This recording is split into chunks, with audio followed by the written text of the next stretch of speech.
Welcome to the Politics Guys. I'm Michael Baranowski, a political scientist at Northern Kentucky University. Before we get to our first story for today, I want to thank everyone who's been reading my new blog, which focuses on the politics of food. I put up the new post just yesterday on the politics of farm labor, which gets into things like who harvests our food, where these workers come from, how they're treated, that sort of thing. I've really learned a lot of interesting and sometimes surprising things when I was doing the research for this article. And so I hope folks enjoy it. And whether or not you enjoy it or not, I definitely like to hear what you think. And if you have suggestions for future articles and just, generally feedback. I think you've taken a look at the first article or two, haven't you? The post there? Was surprisingly enjoyable. Well, surprisingly, I don't know what that would. Thank you. I'll take it. No. Actually, no. Seriously, I think it's cool. I think it's a neat way to approach what you're doing on your other project with putting together the book. So yeah, thanks. And so if people want to check it out, just go to politicsguys.com/Mike. And while you're there, you can also, if you want, sign up for a post to be sent right to your email inbox using the sign up form you'll see there. So. Last week, as you know, Jay, I had internet issues, and so I wasn't there. And bad. Yeah, my internet was, in a sense, waterlogged. It's better now. It's not perfect, but it occurred to me that might actually make for a pretty good discussion or blog post or something. I mean, it touches on issues like infrastructure, natural monopolies, regulation, outsourcing, because most of the call center people I talked to try to get this solved were from Manila in the Philippines. Use of independent contractors. Even, some people make this argument for treating the internet like a public utility, like water or electric, because given how essential it's become for many Americans, and I sure found that out in this last week. So I don't know if folks would be interested in hearing something like that or reading something like that, but if you are, let us know, and we'll see what we can do about maybe putting together an episode or a blog post or something like that on it. So I thought it might be interesting. So that sounds fun. And one real quick public service type announcement, folks, check your internet speed on a regular basis. It only takes a minute. You can go to like speedtest.net or other sites. Make sure you're getting what you're paying for, because I wasn't. And anyway, that's my little public service announcement. So, all right, now we'll start off the show for real with a look at the progress of the Republican tax reform legislation. Now, Jay, there's a lot going on here, and I thought I would start off by trying to do my best to sort of summarize where things are. Give a walkthrough where we are. Yeah, exactly. So here we go. This week, the House of Representatives passed its bill by a vote of 227 to 205 with no Democratic votes and only 13 Republican defectors. Mostly they were from higher tax states that would be the most affected by the elimination of the state and local tax exemption in the measure. Now, the 440-page bill was first introduced on November 2nd, meaning that they was passed essentially about 2 weeks after it was introduced with, not too much time for analysis or debate. Also, it directs over 80% of the cuts to corporations, businesses, and the wealthiest taxpayers, according to the Nonpartisan Joint Committee on Taxation. Now, JCT also found that under the House bill, for the next 5 years, 92% of Americans would either pay less or see no significant change in their tax bill. But that changes over time. By 2023, only 40% of Americans would pay less and 22% would pay more. And there are two big reasons why so many lower and middle class families would eventually see an increase in their tax bills under the House plan. First, something called the Family Flexibility Credit is eliminated after 2022. And second, the House bill uses a different lower measure of inflation after 2022, which would move a lot of people up from the 12% bracket to the 25% bracket.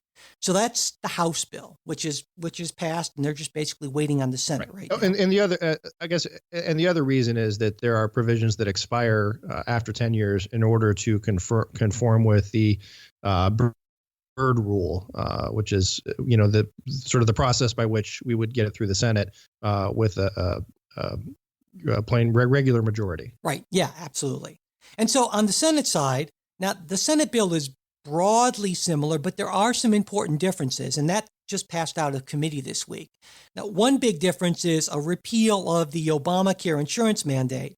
And that would save around $300 billion over 10 years, but it would leave up to 13 million more people without insurance. Now, a second important difference. Well, I'm gonna push back on that one. Okay, I knew we were going to talk about that. So absolutely, I think there's legitimate reason to push back a bit. So absolutely, I'm not. I might actually surprisingly agree with you on that.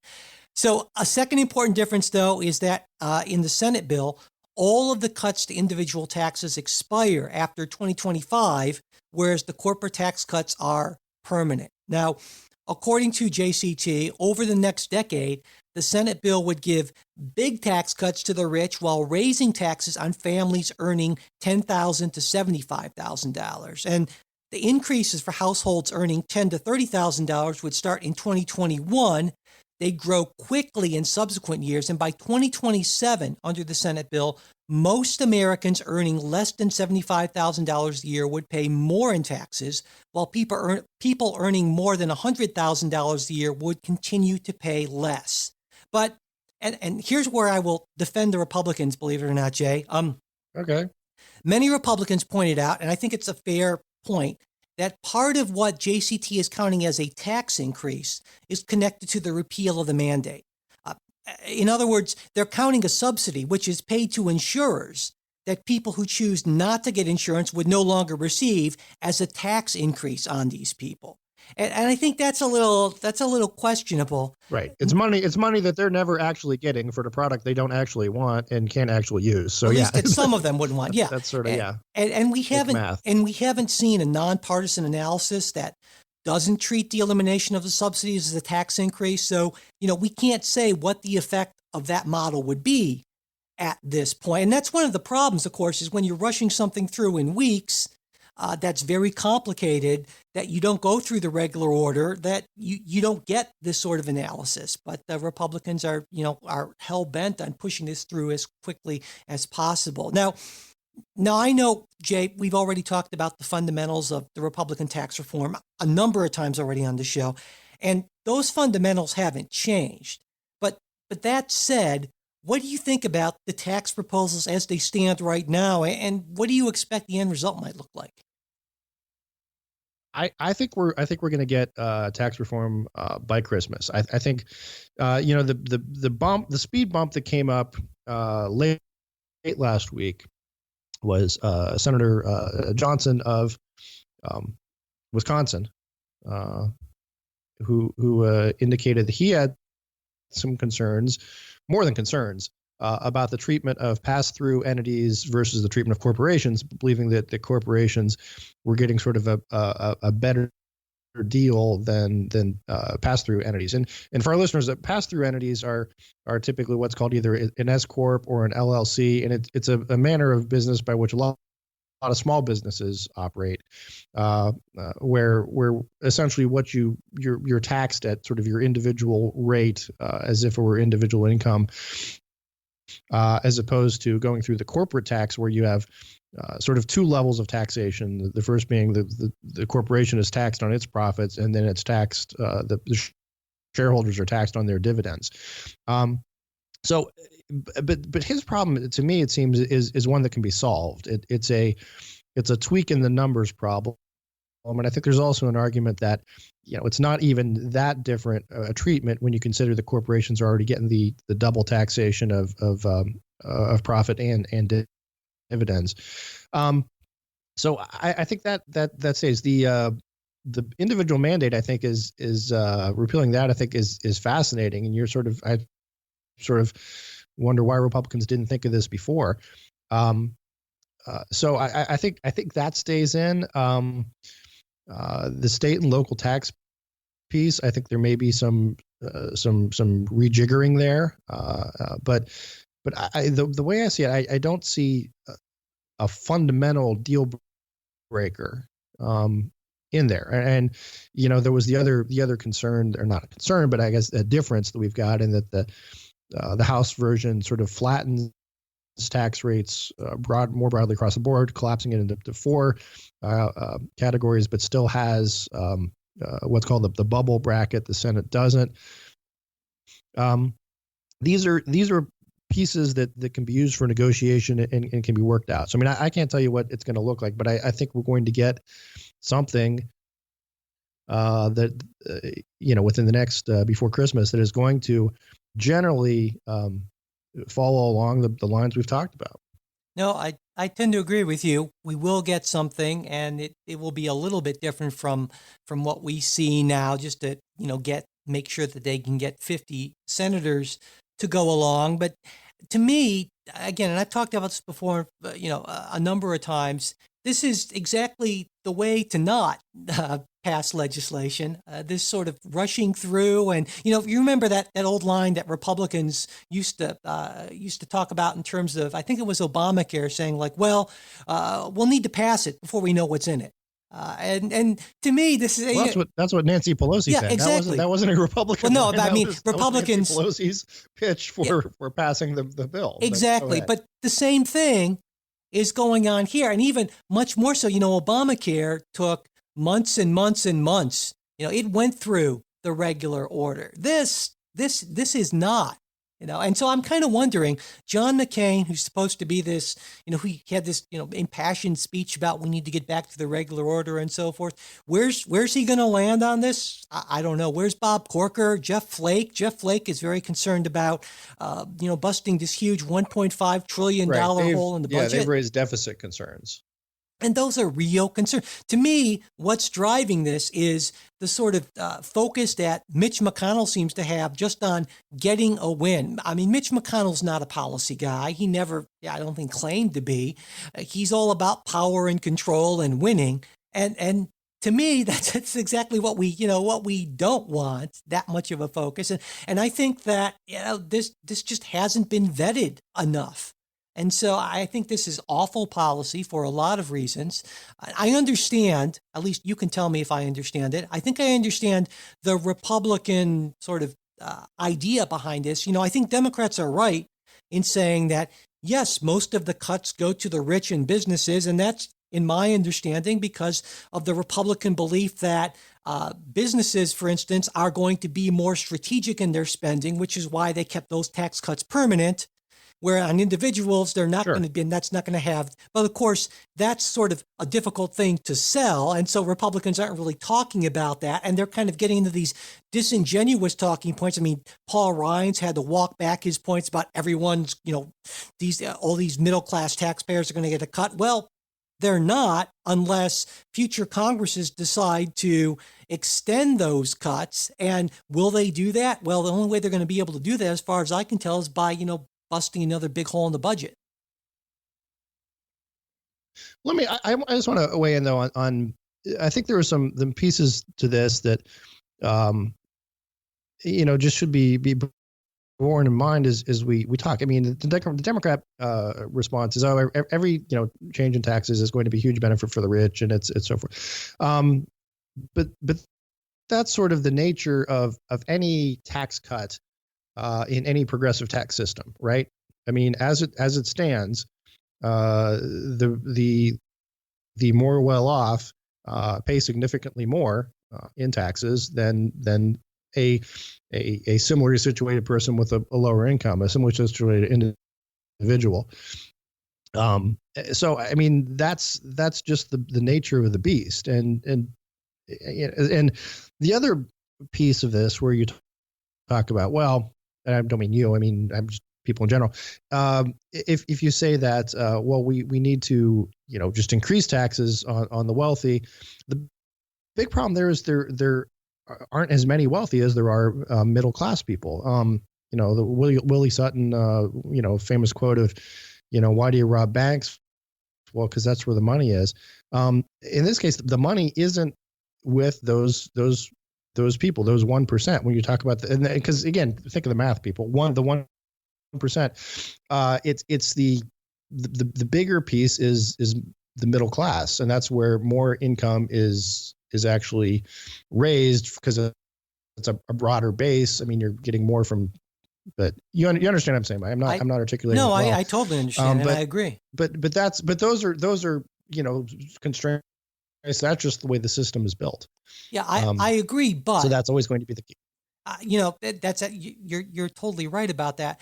But the thing that I can't get past is the fact that this increases our debt by $1.5 trillion. So there would have been a way to have done tax reform that would have not increased the national debt. I mean, but Republicans chose not to do that. What they're doing essentially is giving. But would it spur growth? And that's, to me, that's the bigger point is that this isn't aimed at cutting the debt. I think it does cut the debt eventually. And again, the CBO will disagree with me because it's they have the non-dynamic scoring. Well, hold on there. Stop. Just 1 minute. Now, I have to call you on this because I understand that this is what I would call a bogus article of Republican faith. The fact of the matter is both conservative and liberal economists, the vast majority, would tell you that, yes, these things will spur growth, but not nearly enough to pay for themselves. So, yeah, tax cuts can be helpful. But, like I said, I talked to Glenn Hubbard, who was, the author, one of the main authors of the huge, just about as big Bush tax cuts. And, even he came out and said, these tax cuts don't pay for themselves. And so this is essentially giving a big tax cuts to the businesses and the wealthy and asking future generations of Americans to pay for them. They're not going to pay for themselves, and there are almost no economists who say that they will.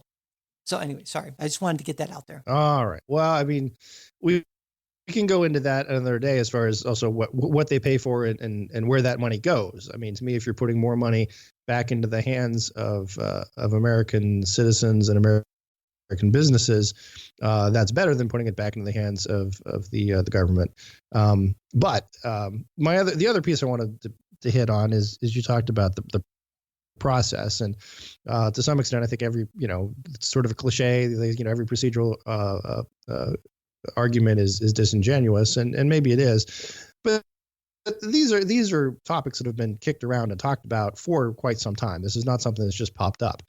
The other piece of this that I think is bigger is, you and I have talked about this and compared this to the last big tax reform, which was the Reagan tax cut in '86. And I think you have to factor in sort of the game theory of how the Congress and the presidency is set right now as compared to how it was then.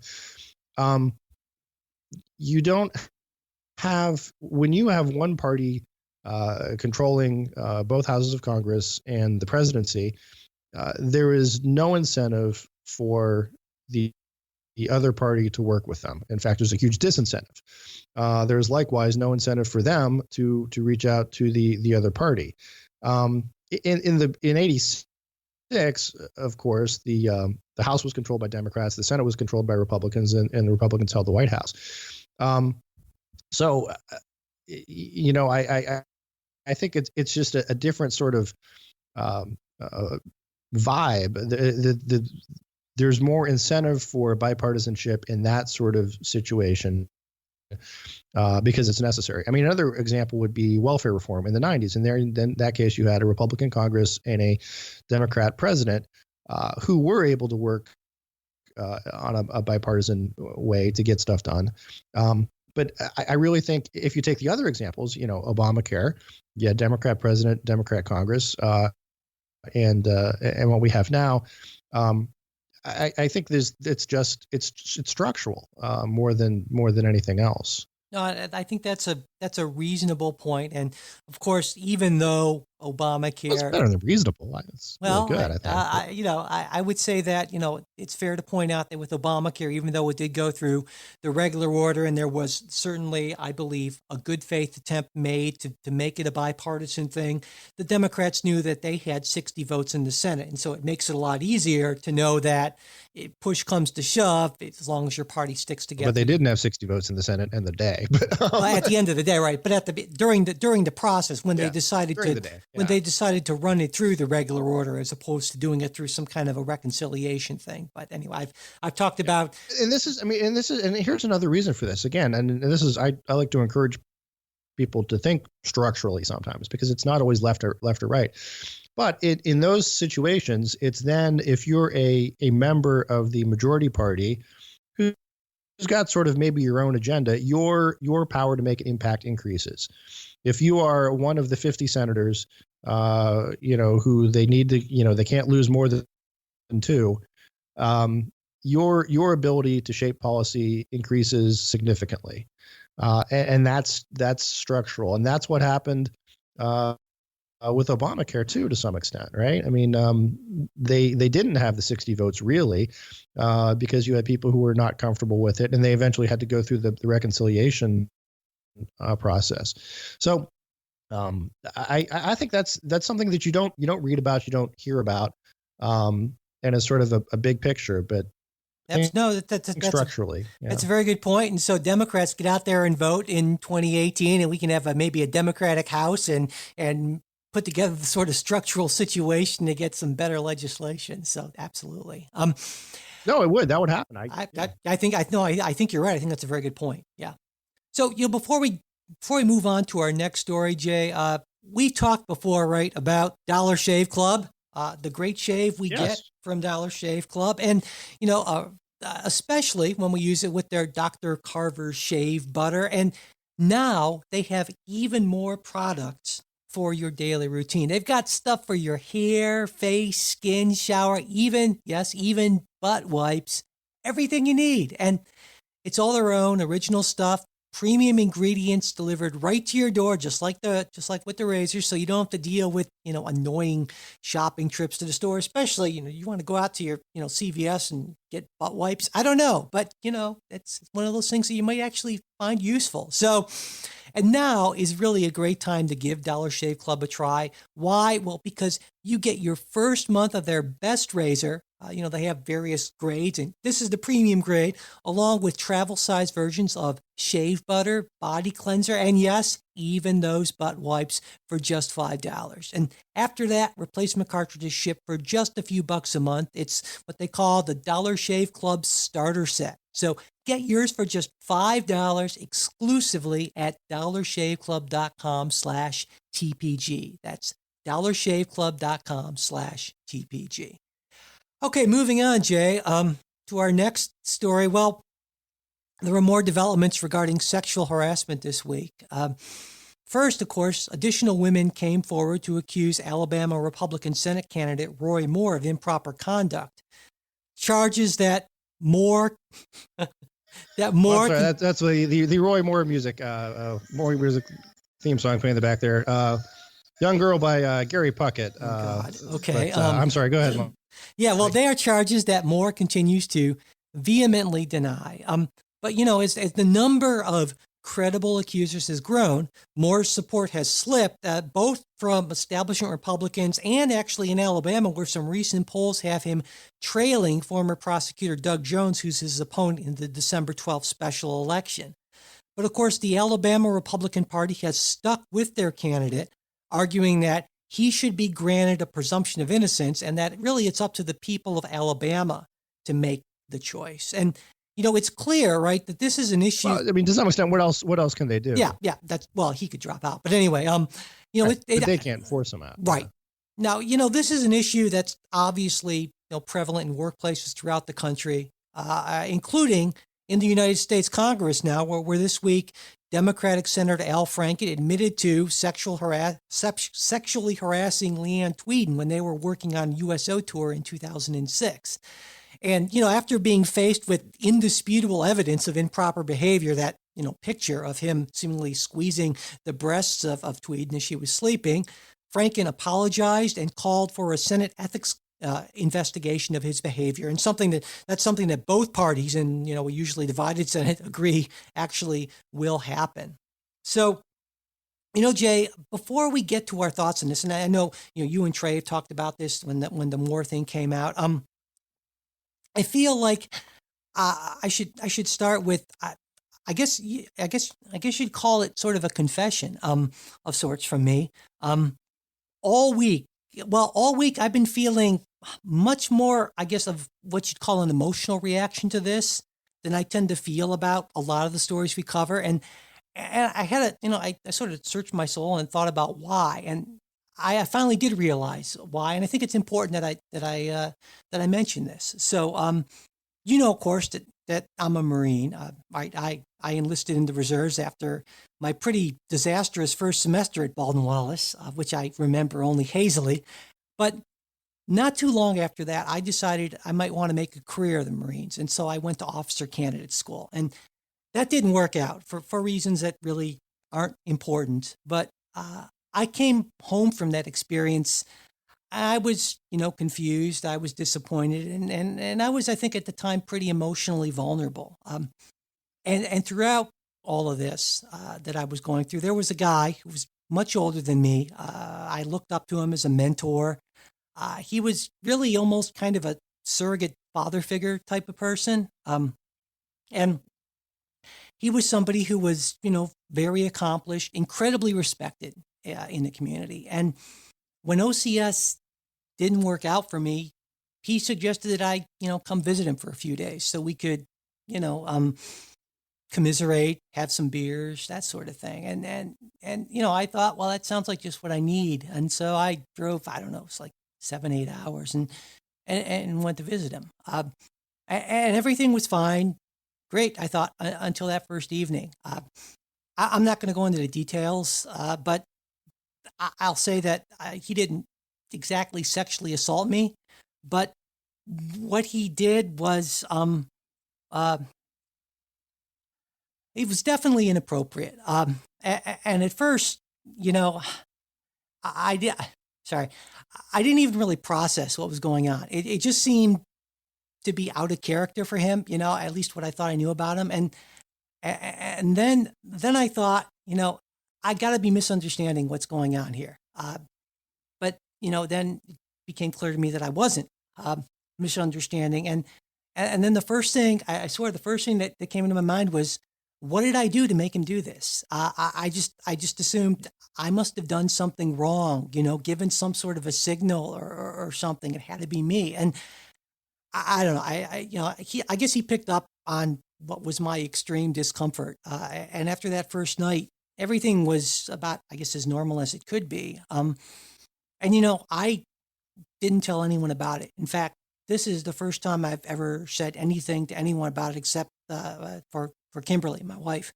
And the whole thing left me feeling, I don't know, like I was wrong or guilty or something. I felt embarrassed. I felt ashamed. And this is many, many years ago, and I still feel some of that. And now I don't begin to pretend that this was anything close to what so many women have been forced to endure. I know it's not. And I felt like, though, maybe there are some similarities. I don't know. And I thought that maybe if me talking about this, saying something about this publicly is so difficult, and it's been, more difficult than I thought. I can't imagine how hard it has to be for women, who've been sexually assaulted to say anything, especially if the person doing the assaulting is rich or powerful or respected. But I feel like the more people who talk about their experiences, maybe that makes it, just a tiny bit easier for other people to talk about their experiences, to realize how common this is. And the more that happens, I'd like to think that it'll make harassment and abuse a little less common in the long run. So that's why I wanted to mention that, kind of this very personal sort of thing, and just to kind of start off with that. So, okay. So Jay, your thoughts? Sorry, I think I'm just gonna drop a bomb there. That's tough to follow. Yeah, I mean, look, you and I have known each other for 25 some years now, and this is the first I've heard of that, and so wow. I mean, but I don't know what I can add to that. Other than, I mean, I was going to lead off by saying this is something that there's naturally going to be an inclination if you have two guys talking about this, about, well, we just don't get it, don't have the perspective, but I mean, I think you do. with that.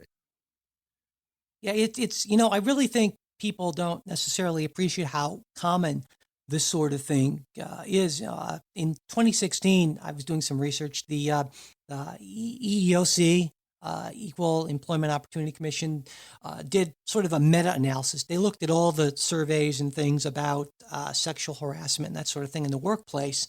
And what they concluded, based on analyzing a lot of different surveys and so forth, is that somewhere around 40% of all women in the workplace have reported or have report that they have experienced some sort of sexual harassment, improper advances, of that sort of thing. And, that's the sort of thing also that probably is actually underreported because people are, I would say, understandably reluctant to talk about it. So this is a huge thing. I am absolutely confident that there are dozens, if not more, members of Congress who have repeatedly engaged in multiple incidents of incredibly inappropriate behavior. In fact, we heard testimony from several women in Congress saying that absolutely has gone on, and that staffers have this sort of unofficial, what they call, creep list of people who do these sort of things. I mean, this is a huge problem, and it's just unacceptable and reprehensible. Well, let me weigh in from my experience working in the Ohio House of Representatives.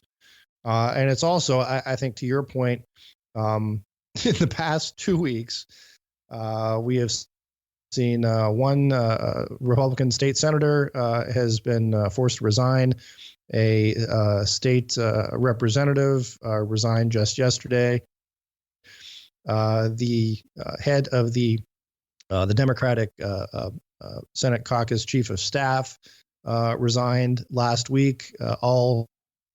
These same types of allegations. And then there was a for no other way to put it, batshit crazy Facebook post by an Ohio Supreme Court justice that came out yesterday. If you haven't seen it, I highly recommend it. But Ohio Supreme Court justice and gubernatorial candidate.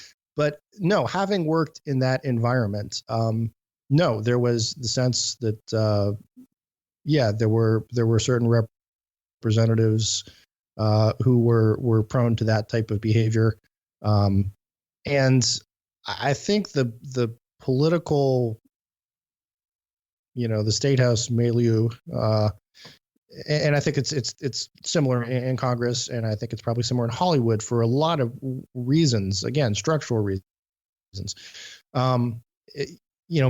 Makes it easier to get away with.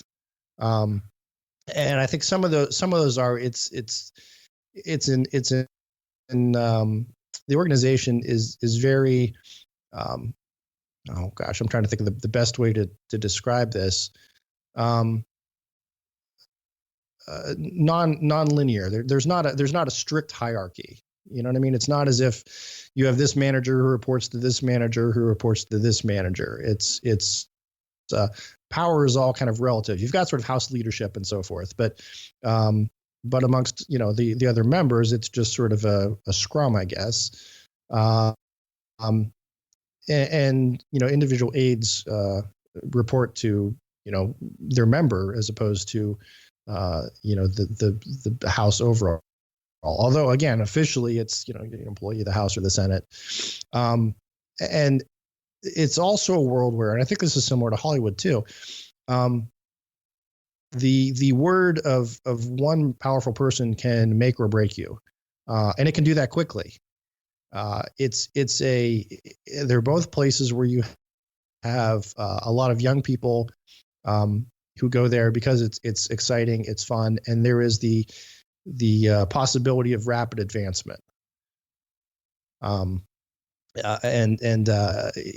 that rapid advancement isn't typically measured as it is in some corporations. There aren't some really objective metrics, to look at. It's not like, okay, well, he brought in this much business, or geez, their revenue increased by X. It's and here's why we're promoting you because of, here's the numbers. It is a much more subjective. Hey, this this person's person, for good or ill. And I think those factors make this type of behavior more common and easier to get away with. That's not to say it doesn't happen in other industries. I'm certainly not saying that. But I think politics is particularly bad for some of those reasons. And also there's other just weird things. If it's long days and late nights and alcohol often flows freely and free receptions. And there's all those sorts of other things that you throw in there that you don't necessarily have at every workplace. So, well, I would say that one thing that makes Congress different as a workplace too is that, of course, Congress gets to make its own laws about protections for congressional staffers. And if you've taken a look at the process, and a lot of people have, this last few weeks, about the what a staffer or an aide has to do if they, if there's if they want to, lodge a complaint, an allegation, there's this, months long process of mandatory counseling and mediation with the person they're accusing. And then they have to sign a non-disclosure agreement.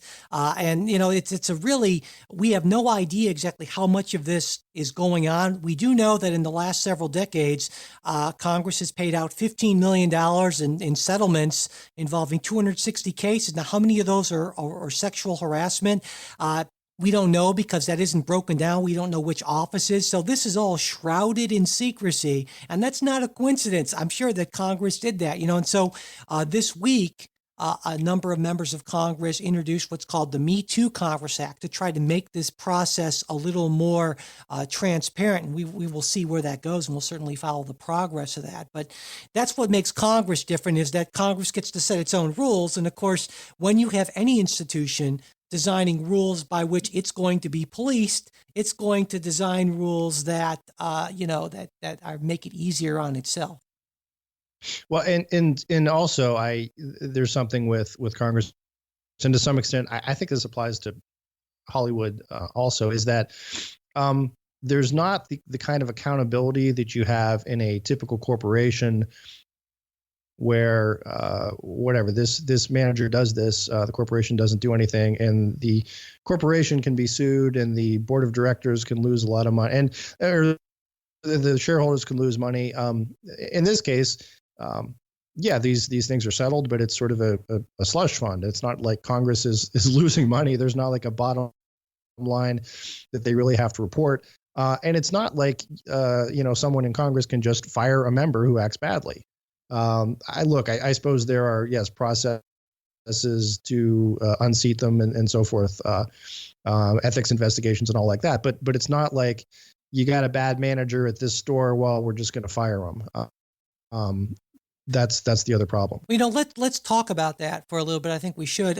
Speaking of firing people and so forth, a lot of folks have called for Al Franken, both on the left and the right, have called for Al Franken to resign his Senate seat. And my sense of this is, I actually don't think he should resign. What I'd like to see is an ethics investigation to really dig into if this is a pattern of behavior or a one-off sort of thing, and sort of see where the evidence leads. And people have pointed out that, well, an ethics investigation never leads to a member being expelled. And it's true that no members have been expelled since 1862, I believe it was, and those were people who sided with the Confederacy, essentially. So there's a pretty big reason for expelling they had them. it coming. Yeah, exactly. But as recently, not that long ago, in I believe it was 1995, there was an ethics investigation against Senator Bob Packwood for sexual misconduct, and he wasn't expelled, but he was essentially forced to resign. So it's not like there's no precedent for this sort of thing,